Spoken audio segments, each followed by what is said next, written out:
کسی وقت سورج واقعتاً مغرب سے طلوع ہوگا۔ اس حدیث میں موضع سخن ظاہر کرتا ہے کہ یہاں ہمارے نظام شمسی کے سورج کا ذکر ہو رہا ہے جو کسی وقت مغرب سے طلوع ہوگا، یہ آپ محاورہ نہ کسی مجازی سورج کا۔ یہ محاورے کا کلام ہے۔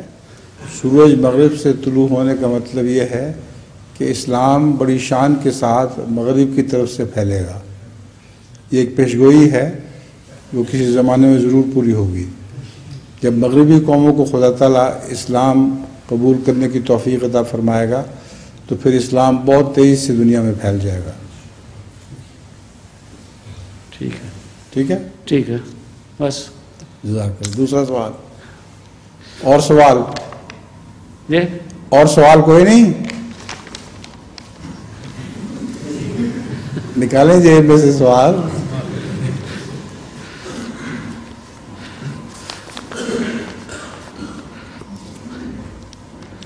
آج تو بہت چھوٹی سی مجلس لگ رہی ہے۔